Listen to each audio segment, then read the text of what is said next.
16 जून से प्रारंभ होने वाले शैक्षणिक सत्र के पहले शिक्षा विभाग ने चिंता जताते हुए प्राचार्यों को निर्देशित किया है कि विद्यार्थियों के आधार कार्ड और जन्म प्रमाण पत्र में किसी भी प्रकार की त्रुटि न रहे। यह संपूर्ण जिम्मेदारी विद्यालय प्राचार्य की होगी। स्कूली बच्चों के लिए 16 जून से स्कूल शुरू होंगे, मगर 1 जून से स्कूल टीचर्स के लिए शुरू हो जाएंगे। हर बार स्कूल की शुरुआत में दस्तावेजों की छोटी छोटी विसंगति ज़रूरत के समय बड़ी समस्या बन जाती है, जिस कारण विद्यार्थी व उसके अभिभावक सहित स्कूल को भी परेशान होना पड़ता है। शिक्षा विभाग ने इस पर चिंता जताई है। सभी सरकारी व निजी स्कूल के प्राचार्यों की अब जवाबदेही होगी कि वे पहली कक्षा से ही बच्चों के जन्म प्रमाण पत्र, जाति व आधार कार्ड तक को चेक करें। इसमें किसी तरह की त्रुटि न हो, जिसके चलते बच्चों को बाद में परेशानी न हो। जिला शिक्षा अधिकारी आनंद शर्मा ने यह स्पष्ट किया है कि सभी शासकीय व निजी स्कूल इस पर गंभीरता से ध्यान दें, क्योंकि ये अनदेखी बाद में छात्रवृत्ति समेत स्कूलों व शैक्षणिक सुविधा में रोड़ा बनती है। प्रत्येक स्कूल से जवाबदेही ठीक से निभाई जाएगी। उनके जहां जितने भी बच्चे अध्ययनरत थे, सभी के एक एक दस्तावेज अपडेट होने चाहिए। बतौर उदाहरण, कई बच्चों के आधार में नाम, सरनेम व जन्म तिथि मिसमैच रहती है, जिसके चलते उन्हें दुरुस्त कराने में कई दिनों की प्रक्रिया से गुजरना पड़ता है। अगर पहली कक्षा से ही बच्चों के दस्तावेजों पर ध्यान दे दिया जाए तो ये मानकर चलिए कि बच्चों को फिर जीवन भर कोई दिक्कत नहीं आएगी। जिला शिक्षा अधिकारी आनंद शर्मा ने बताया कि नए सत्र में बच्चों के दस्तावेजों का काम होगा। इसके लिए स्कूल प्राचार्य समय निकालेंगे व सभी बच्चों के रिकॉर्ड पूरी तरह से अपडेट व मेंटेन करवाएंगे। सिर्फ बच्चों का बैंक खाता खुलवाने से काम नहीं चलेगा, उसे चालू भी रखना होगा।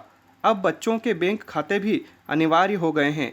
अभिभावक जीरो उसके राष्ट्रीयकृत बैंकों में खाते तो खुलवाते हैं, लेकिन ये उसे मेंटेन रखने की अनदेखी कर देते हैं, जिसके चलते कई बच्चों के खाते कुछ महीनों बाद मृत हो जाते हैं। ये समस्या वर्तमान में सामने आ रही है, इसलिए अभिभावकों को ये ध्यान रखना होगा कि बच्चों के बैंक खाते चालू रहें।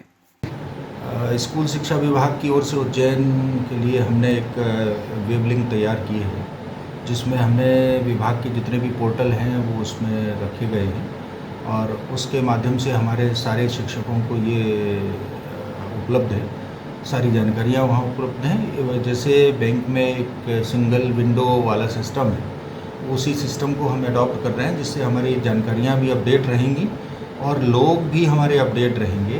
अभी लगातार हमने 4-5 बैच कर चुके हैं प्रशिक्षण, जिसमें प्राचार्य और कंप्यूटर ऑपरेटर्स को हमने इसमें लिया था।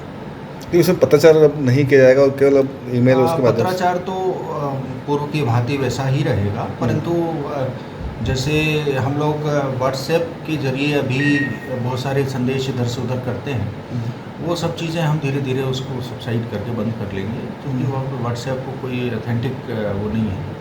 और जब हम इस पोर्टल के जरिए काम करेंगे तो वो जस्टिफाई रहेगा और सबको दिखेगा। और इसमें हमने ग्रेडिंग सिस्टम भी रखा है, जो हमारे संकुल हैं उसमें टॉप 10 बिलो 10 वाला सिस्टम भी रखा है।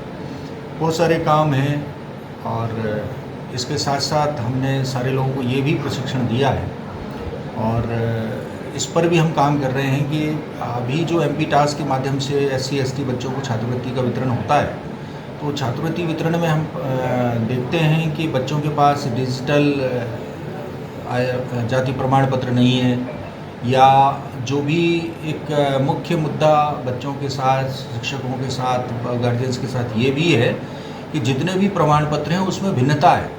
खासतौर से बच्चों के नाम में, उनके माता के नाम में, पिता के नाम में, जन्म तिथि में जो भिन्नता होती है, इस कारण से MP टास्क पर वो छात्रवृत्ति स्वीकृत नहीं हो पाती है।